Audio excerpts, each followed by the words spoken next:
적절한 찬송가 연주 감사드립니다.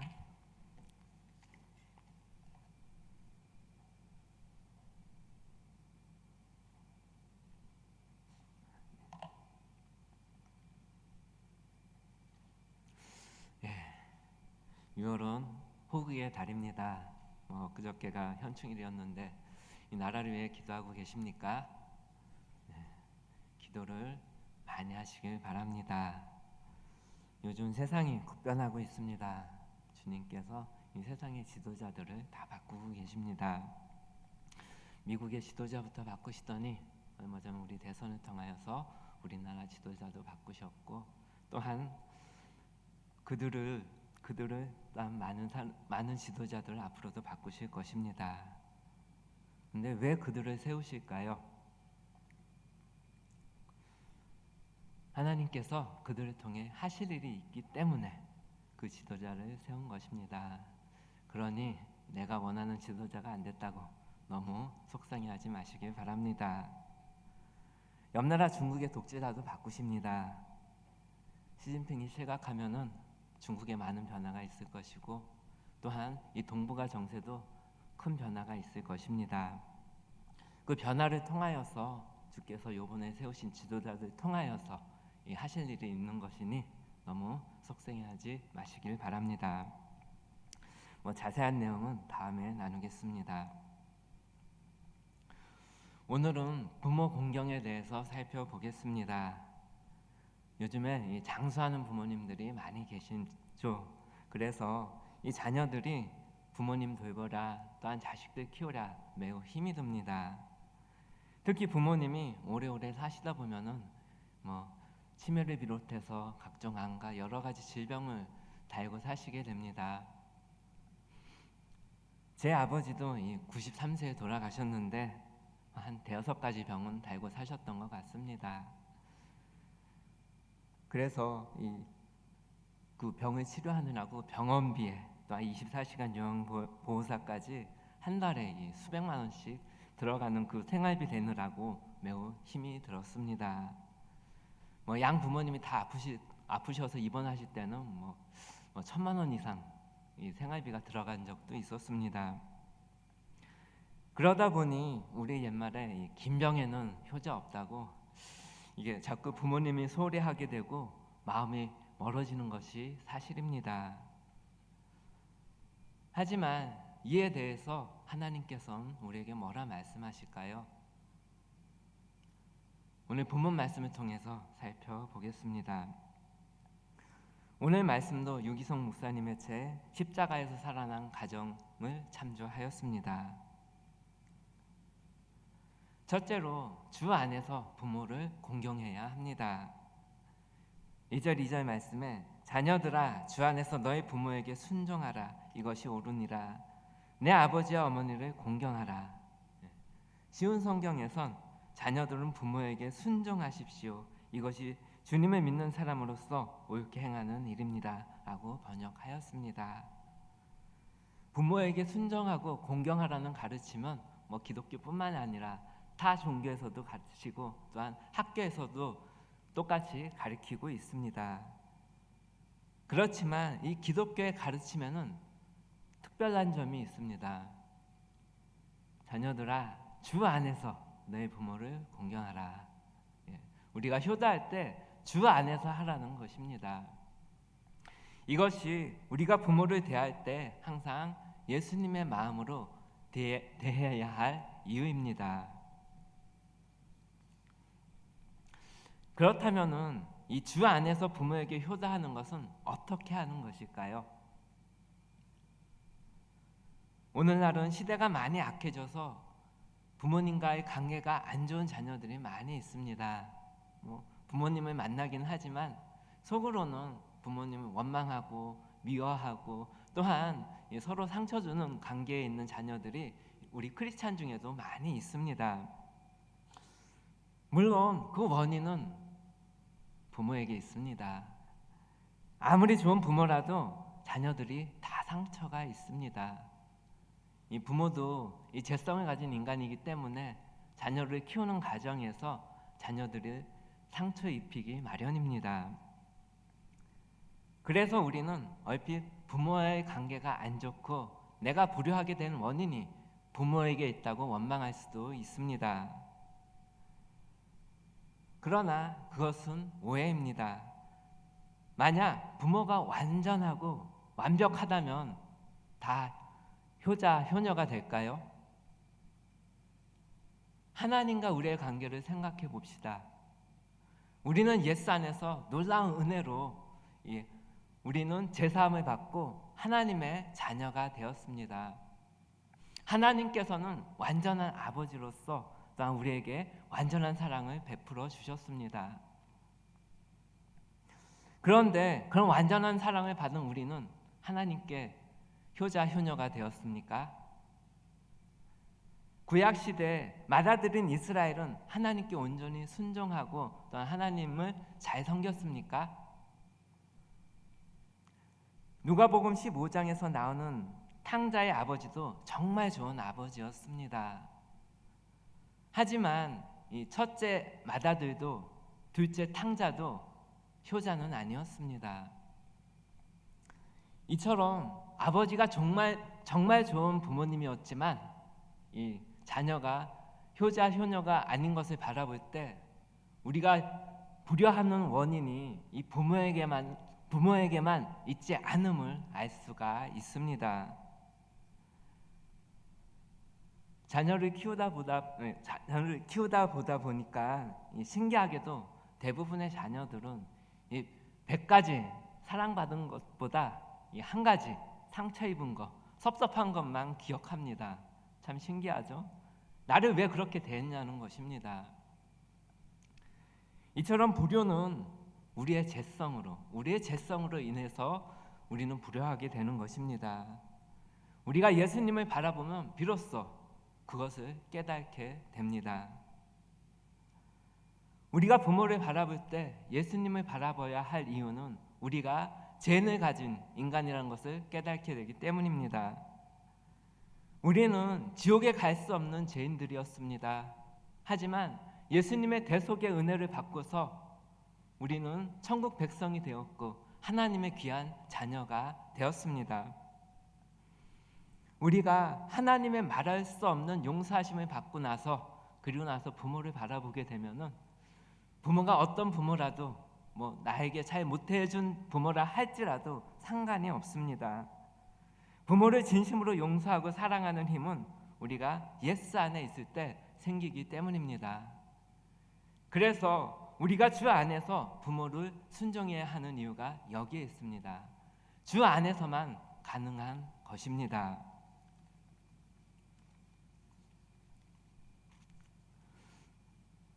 성경은 어떤 부모라고 말하지 않았습니다.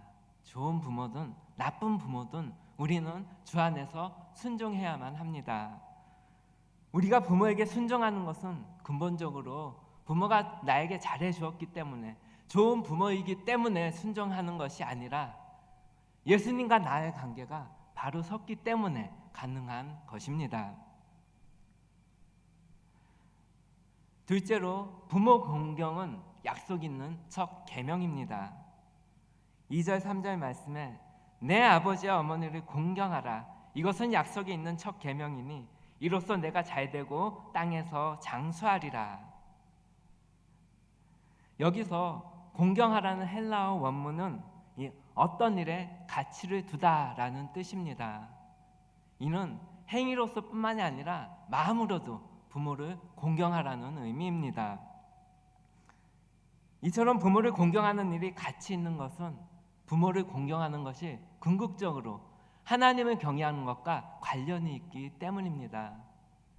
부모는 하나님의 대리인입니다. 그래서 우리가 부모를 공경하게 되면 하늘의 복을 받아 누리게 되는 것입니다. 이 부모를 공경하라는 계명은 이 출애굽기 20장 12절에 보면은 10계명 중에 제5계명입니다.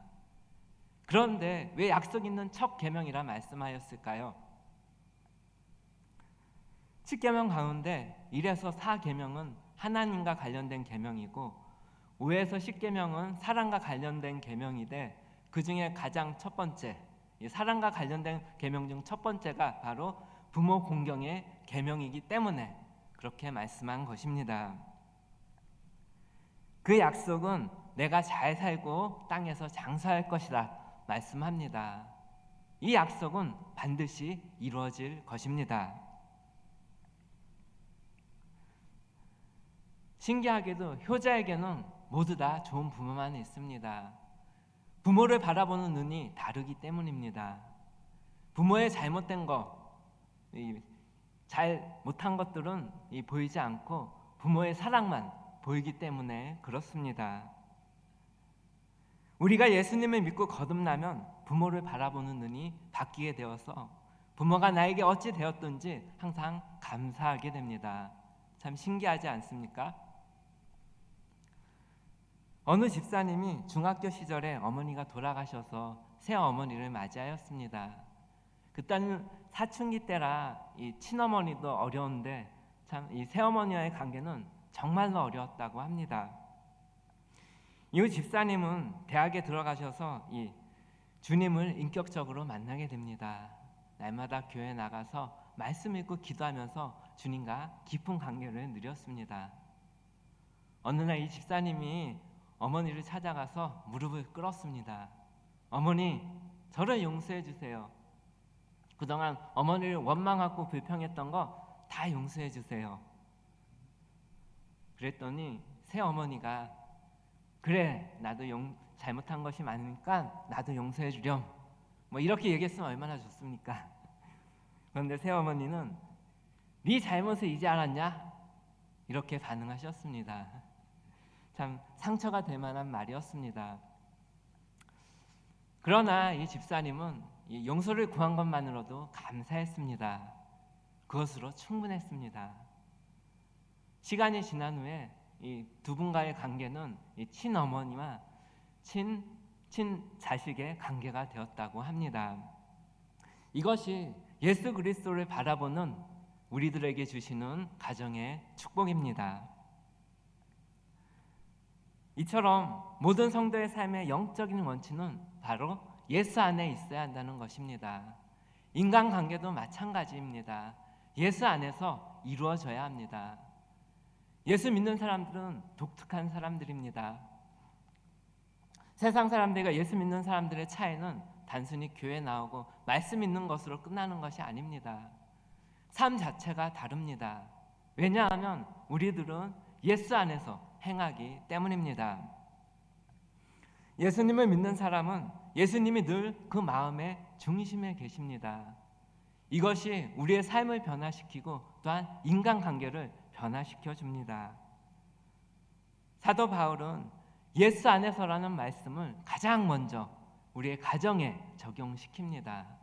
인간관계의 가장 기초는 이 가정에서 이루어지기 때문입니다. 몇 년 전 어느 교회 한 청년이 이 교인들에게 기도 편지를 돌렸습니다. 아버지가 교회에 나와서 믿음의 가정을 이루도록 기도해 달라는 내용이었습니다. 청년은 5살 때 3살 된 동생이 있었고 어머니가 집을 나갔습니다. 아버지도 집에 잘 안 들어왔습니다. 며칠씩 밥을 굶으면서 옆집에 가서 겨우 밥을 얻어먹으면서 자랐습니다. 하지만 훌륭하게 자랐습니다. 어렸을 때부터 교회에 나왔고 초등학교 6학년 때 예수님을 영접하였습니다. 그때부터 이 아버지에 대한 기도가 불일 듯 일어났습니다. 아버지의 머리에 손을 얹고 기도하였으며 날마다 이 발이라도 잡고 기도하였다고 합니다. 그런데 이 청년이 이제 군대 갈 때가 된 것입니다. 내가 군대 가면 누가 우리 아버지를 붙들어주고 또 누가 우리 아버지를 위해서 기도해 줄까? 군대 가기 전에 우리 아버지가 교회 나와서 예수 믿었으면 정말 좋겠다는 그 열정이 이 청년을 붙들었던 것입니다. 저도 이 부모님을 섬기는 일이 정말 힘들고 또한 재정적으로 어려웠지만 이 부모님을 이 요양원에 모시지 않고 집에서 잘 모시기로 작정했을 때 하나님께서 그 이길 수 있는 힘과 또한 재정을 허락하여 주셨습니다. 제가 친형제 자매들이 많습니다. 그래서 각자 분담하여서 힘을 합쳐서 끝까지 부모님을 잘 모실 수 있었습니다. 성경은 부모를 공경하는 것은 약속에 있는 첫 계명이라 말씀합니다. 하나님은 부모를 공경하라는 명령에 덧붙여서 그러면 내가 잘 되고 땅에서 장수할 것이라고 약속을 주셨습니다. 이 말씀을 다른 말로 하면은 우리의 본성으로는 부모를 공경하는 것이 쉽지 않다는 의미이기도 합니다. 하나님을 정말로 잘 믿고 공경하는 사람만이 부모를 잘 공경할 수 있는 것입니다. 하나님을 잘 공경하고 부모님을 잘 섬겨서 이 하늘의 복을 누리는 하늘의 복을 누리시길 바랍니다. 셋째로, 불효는 제약입니다. 우리가 반드시 기억해야 하는 것은 하나님과 우리 사이에 있는 복의 통로에 부모 공경이 걸림돌이 되지 말아야 한다는 것입니다. 하나님은 우리에게 정말 복 주시기를 원하십니다. 하지만 부모님과의 관계가 괜찮으십니까? 부모님께 정말 주 안에서 잘 공경하고 계십니까? 예전에 우리나라는 정말 부모님들을 잘 극진히 모셨습니다. 100년 전만 해도 어서속히 늙어서 노인이 되고 싶어하는 나라가 바로 우리나라였습니다. 고종 황제의 밀사인 헐버트는 이 세상에서 효행이 가장 최고인 나라가 조선이라고 말했고, 또한 미국의 공사 역할을 역임했던 월리엄 샌즈는 이 회고록에서 자신이 늙어서 자신의 늙음의 삶을 위하여서 자신도 조선에서 다시 태어나고 싶다고까지 이야기하였습니다. 우리나라 최초의 의료 선교사인 앨런은 조선은 늙음과 죽음이 두렵지 않는 노인 천국이다라고까지 이야기하였습니다. 이처럼 우리나라가 부모를 특별히 잘 공경하였기 때문에 근세 나라에 어려운 일들이 많이 있었지만 하나님께서 이 나라를 선교의 나라로 택하여 주시고 많은 어려움들을 극복할 수 있게 해주시고 오늘날 선진국으로 세워주셨는지도 모릅니다. 그런데 지금은 시대가 변했습니다. 자녀들에게서 부모를 잘 섬기겠다는 마음을 찾아보기가 어렵고 우리 부모들도 자녀들에게 기대를 하지 않습니다. 한국보건사회연구원의 50대 이상 부모들에 대한 조사 결과 늙어서 자녀들을 의지하겠다는 부모는 겨우 3.8%밖에 되지 않았고 대부분이 노인 보호시설이나 아니면은 요양보호사를 의지하겠다고 답변하였습니다. 시대가 변한 징조라면 가볍게 넘길 일이 아닙니다. 이것은 참으로 두려운 일입니다. 왜냐하면은 하나님이 진노를 이 세상에 쏟아 부으신다고 말씀하고 있습니다. 로마서 1장 18절 말씀에 하나님의 진노가 불의로 진리를 막는 사람들의 모든 경건하지 않은가 불의에 대하여 하늘로부터 나타나나니. 어떤 사람에게 그렇게 하십니까? 이어지는 26절부터 31절 말씀에 모든 불의, 추악, 탐욕, 그리고 살인 등 이 끔찍한 죄악들이 열거되면서 그 중에 부모를 거역하는 죄가 들어갑니다. 성경에선 이 사람을 죽이는 것과 그리고 부모를 거역하는 죄를 동등하게 보고 있는 것입니다. 그런데도 우리는 이것을 심각하게 여기지 않습니다. 부모님께 자주 거역하다 보니까 이 부모를 거역하는 것이 이 죄인 줄 모르고 있습니다. 우리는 부모에 대한 불순종이 얼마나 큰 죄인 줄 깨달아야만 합니다. 그래야 우리가 회개하고 다시는 죄를 짓지 않게 되기 때문입니다. 부모님과의 관계에 막힘이 있습니까? 회개하시길 바랍니다. 부모님에게 잘하고 싶은데 마음이 동하지 않습니까? 자녀들에겐 신경 쓰이면서 부모에겐 소홀히 하십니까? 그래서 우리는 주 안에서 부모를 공경해야 하는 것입니다. 부모를 사랑할 수 있는 능력은 주님에게서 나오기 때문입니다.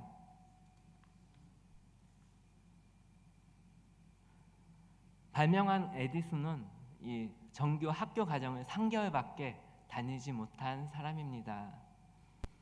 아이 때부터 이 호기심이 많고 엉뚱한 질문을 많이 하여서, 그리고 청각 장애까지 있어가지고 학교에서는 문제아로 불렸습니다.